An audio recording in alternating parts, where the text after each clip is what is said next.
Assalamualaikum warahmatullahi wabarakatuh.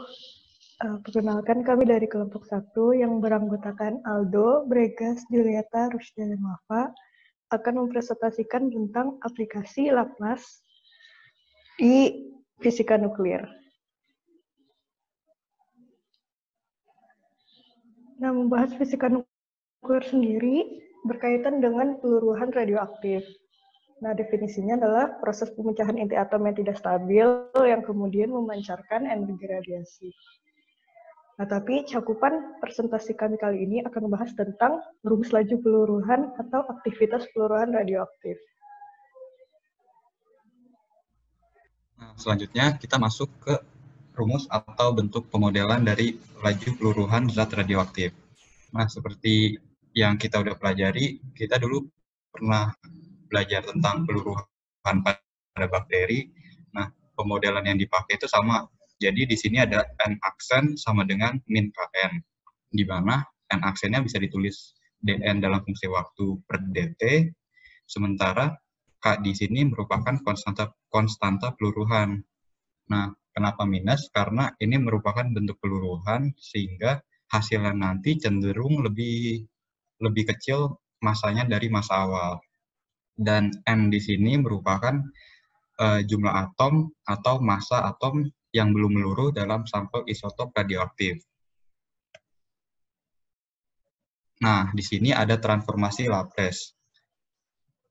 Dari yang kita udah pelajari, N aksen jika ditransformasikan menjadi S kali Laplace dari NT dikurang dengan N0. Sementara untuk ruas sebelah kanan, karena min K merupakan konstanta, jadi bisa ditaruh di depan, sehingga yang ditransformasikan hanya NT-nya saja.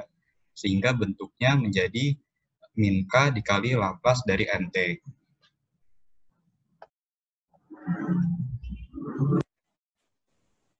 Jadi, secara matematis, peluruhan substansi didefinisikan dengan persamaan diferensial linear orde pertama, yaitu sama dengan dN per dt sama dengan minus Kn. Tanda negatif di persamaan tersebut dikarenakan massa zat menurun seiring waktu, sehingga turunan dN per dt harus negatif. Yang kedua, dengan kondisi awal sebagai Nt0 sama dengan N0. Yang ketiga, menerapkan transformasi Laplace di kedua sisi, sehingga menjadi Laplace dari dN per dt sama dengan min K Laplace dari NT. Yang keempat, menerapkan sifat transformasi Laplace dari turunan fungsi, sehingga menjadi persamaan berikut. Dan yang kelima, menyederhanakan dan memindahkan ruas, sehingga menjadi Laplace dari NT sama dengan N0 per S plus K. Setelah diketahui fungsi Laplace-nya, yaitu N0 per S plus K, sekarang kita menginverskan transformasi Laplace di kedua sisi, di mana nanti N0 sebagai konstanta bisa dikeluarkan. Jadi untuk mendapatkan fungsi NT atau fungsi N terhadap waktu, NT sama dengan N0 dikali fungsi inverse Laplace-nya dari 1 per S plus K, di mana 1 per S plus K itu sama dengan E pangkat minus KT. Jadi fungsinya bisa dituliskan bahwa NT sama dengan N0 dikali E pangkat minus KT. Lalu untuk contoh soal, zat radioaktif diketahui meluruh pada tingkat yang sebanding dengan jumlah yang ada. Jika awalnya ada 100 mg zat radioaktif hadir dan setelah 2 jam diamati bahwa zat radioaktif telah hilang 10% dari massa aslinya, temukan waktu paruh radioaktif zat. Jadi pertama diketahui ketika awal-awal atau mulanya T sama dengan 0, maka N itu sama dengan N0 sebanyak 100 mg, atau kita bisa tulis 100. Dan ketika T-nya sama dengan 2, atau 2 jam, zat radioaktif telah kehilangan 10% massa aslinya, yaitu 100 mg.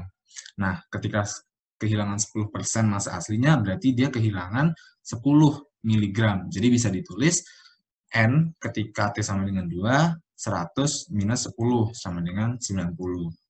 Jadi ketika waktu 2 jam, zat radioaktif yang tersisa adalah 90 mg. Dan yang ditanya adalah tentukan waktu paruh radioaktif. Jadi, waktu paruh itu sendiri adalah waktu yang dibutuhkan untuk jumlah zat tersebut berkurang menjadi setengah dari nilai awalnya.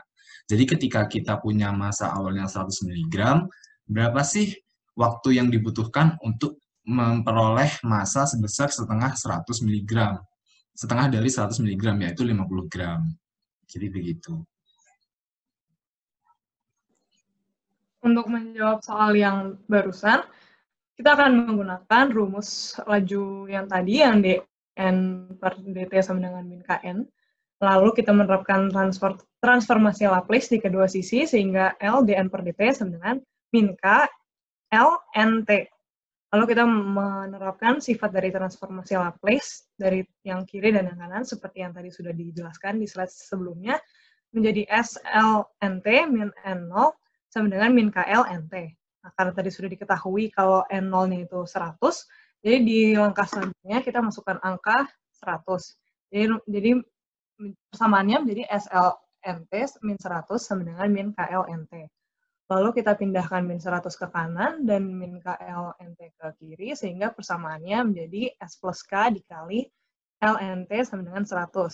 Lalu kita bagi kedua sisi dengan S plus K, jadinya LNT sama dengan 100 per S plus K. Lalu kita inverse supaya mendapatkan NT-nya, sehingga dapatkan NT-nya jadi inverse Laplace dari 100 per S plus K. Lalu untuk memudahkan perhitungan, kita pindahkan 100-nya ke depan, jadi 100 inverse Laplace 1 per S plus K. NT-nya didapatkan 100 E pangkat minus KT. Nah, untuk mencari nilai K, tadi kan sudah diberitahu di soal bahwa T-nya 2 jam, N-nya adalah 90. Jadi, kita masukkan ke rumus yang tadi kita sudah dapat.